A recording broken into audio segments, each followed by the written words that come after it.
都准备好了。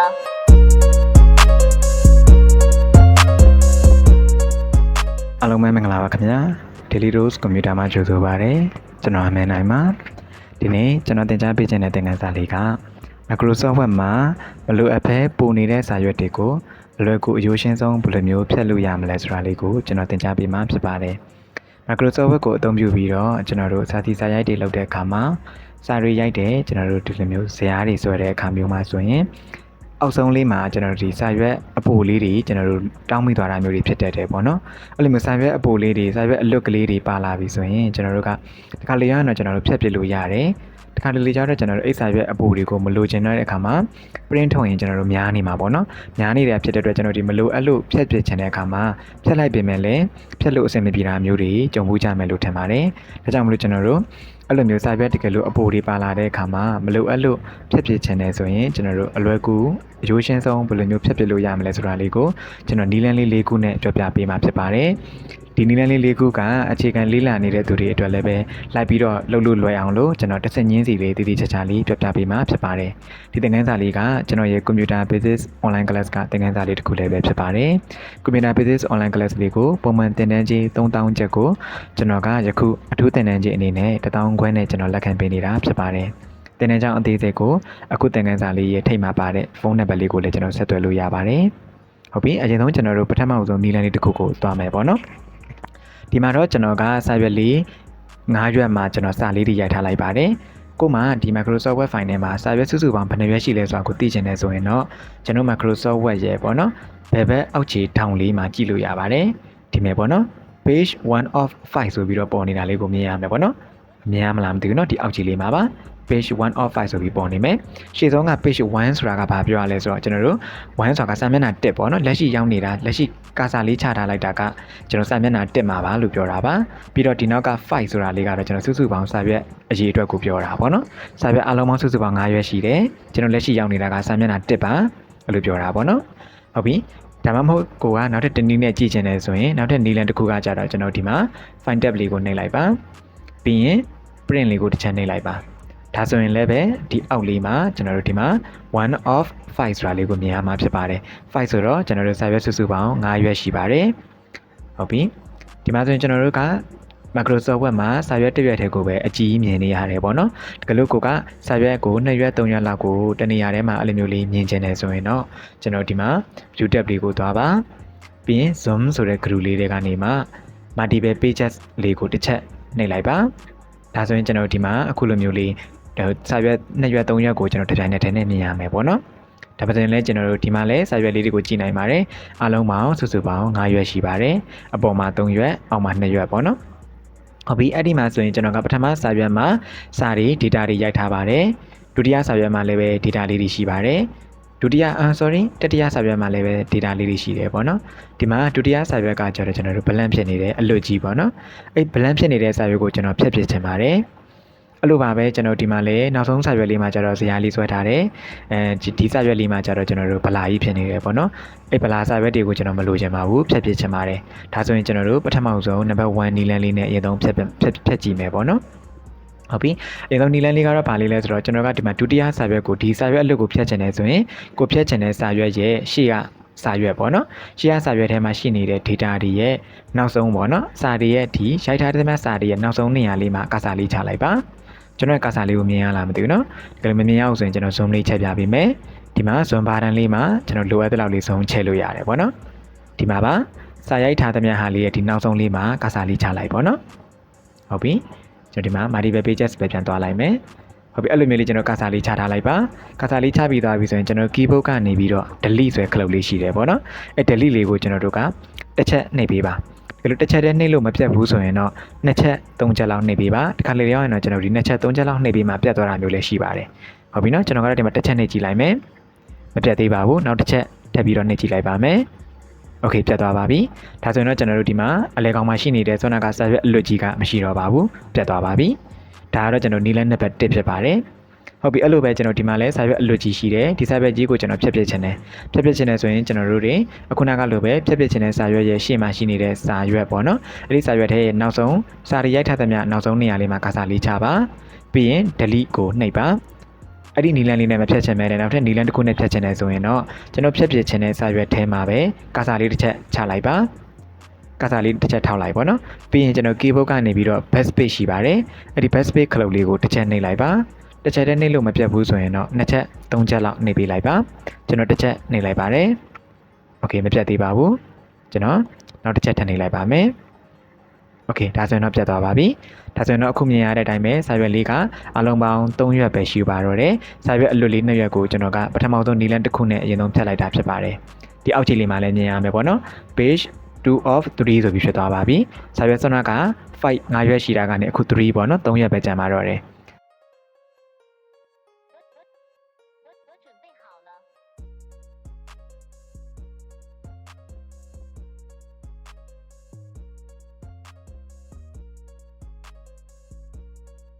်ဟုတ်ပြီဒီနီလန်းလေးနဲ့လည်းပဲကျွန်တော်တို့ကစာရွက်တွေမလိုအပ်တဲ့အခါမှာအလွယ်ကူဆုံးဖြတ်လို့ရတာဖြစ်ပါတယ်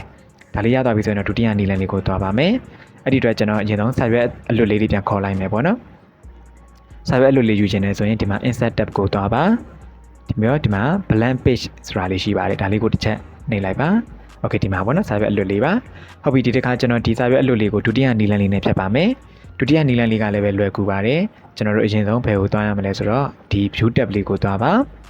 ပြီးရင်ဒီမှာ show ဆိုတဲ့ group တွေက navigation ဆိုတဲ့ pane ဆိုတဲ့ဒါလေးရှိတယ်ပေါ့နော်ဒီကောင်လေးမှာအမှတ်ကြီးလေးချစ်ပေးလိုက်ပါဟုတ်ပြီအဲ့ဒီခါမှာဒီမှာ navigation ဆိုတဲ့ကျွန်တော်တို့ဒီမှာ box လေးကြာလာပါလိမ့်မယ်အဲ့ဒီခါမှာခေါင်းစဉ်ကတော့ဒီမှာ heading ဆိုတဲ့ခေါင်းစဉ်ရှိမယ်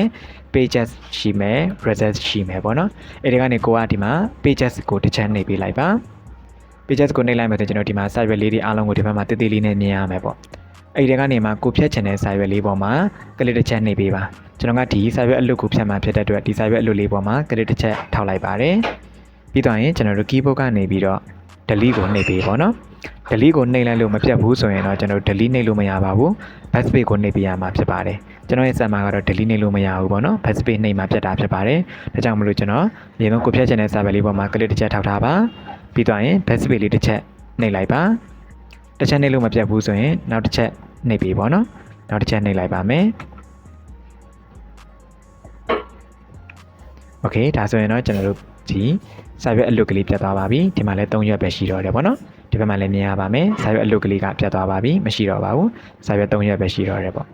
ဟုတ်ပြီအဲကျွန်တော်ကဒီဘက်က box ကြီးကိုဒီလိုမျိုးပေါ်နေတာကိုပြန်ဖြောက်ချင်တယ်ဆိုရင်ဒီမှာတစ်ချိတ်က close ဆိုတာလေးရှိတယ်အဲလေးကိုလည်းနှိပ်လို့ရတယ်လို့မျိုးဒီ view tab ထဲကနေမှ show group ထဲမှာဒီ navigation pane ဆိုတာလေးမှာလည်း image လေးကိုပြန်ဖြုတ်ပေးလိုက်လို့ရပါတယ်ဒါဆိုရင်ပြန်ပြုတ်သွားမယ်ပေါ့နော်ဒါဆိုရင်ကျွန်တော်ဒီမှာစာရွက်အလုံးစုစုပေါင်း3ရွက်ပဲရှိပါတော့တယ်စာရွက်အလွတ်လေးပြတ်သွားပါပြီဒါကတော့ဒုတိယနီလန်းလေးကိုအသုံးပြုလိုက်တာဖြစ်ပါတယ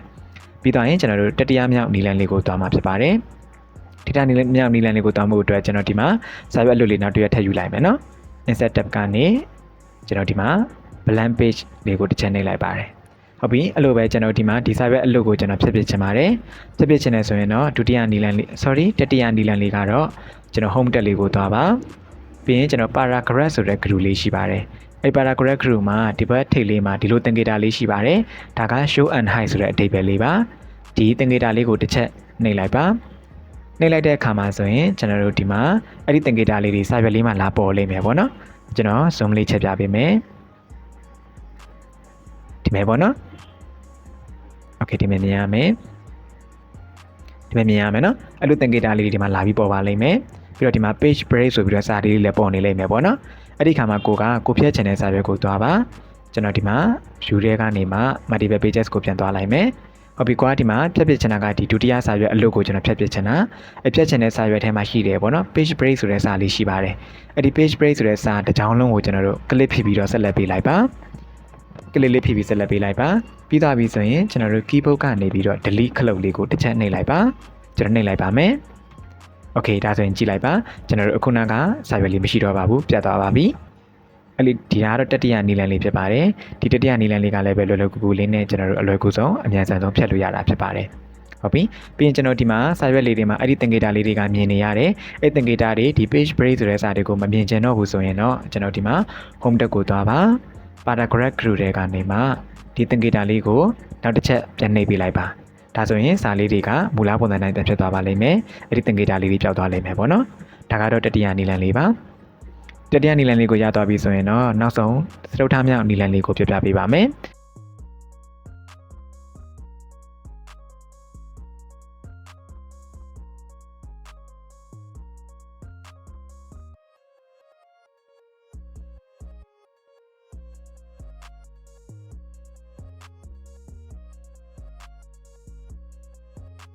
ဟုတ်ပြီအဲ့အတွက်ကျွန်တော်ဒီမှာစာရွက်အလွတ်လေးတစ်ရွက်ခေါ်လိုက်မယ်ပေါ့နော် insert tab ကိုသွားမယ် blank page ကိုနှိပ်လိုက်မယ်ဟုတ်ပြီ sorry control z blank page ကိုတစ်ချက်နှိပ်လိုက်မယ်ဟုတ်ပြီအဲ့ခါမှာကျွန်တော်ဒီမှာစာရွက်အလွတ်လေးတွေရှိတယ်ပေါ့နော်အဲ့ဒါကိုကျွန်တော်ဒီမှာစာရွက်အလွတ်ကိုကျွန်တော်ဖြတ်ပြချင်တယ်ဆိုရင်ကျွန်တော်တို့ဒီနောက်ဆုံးနည်းလမ်းလေးကတော့ကျွန်တော်တို့ keyboard ကနေပြီးတော့ပေါ့နော် control နဲ့ G နဲ့ကိုတွဲပြီးတော့နှိပ်ရမှာဖြစ်ပါတယ် control နဲ့ G နဲ့ကိုတွဲပြီးနှိပ်လိုက်ပါအဲ့ဒီခါမှာကျွန်တော်ဒီမှာ find and replace ဆိုတဲ့ dialog box လေးကြာလာပါလိမ့်မယ်အဲ့ဒီမှာကျွန်တော်ဒီမှာ go to တွေကိုနှိပ်ပေးရမယ်နော်အဲ go to ထဲမှာကျွန်တော်တို့ဒီမှာ enter page number ဆိုတဲ့ဒီ box လေးရှိပါတယ် enter page number ဆိုတဲ့ box လေးရှိတယ်အဲ့ဒီ box ထဲမှာကာစာလေးတစ်ချက်ချပါပြီးတော့ရင်ကျွန်တော်ရိုက်ထည့်ရမှာလေးက slash ပေါ့နော် slash နှိပ်ပါ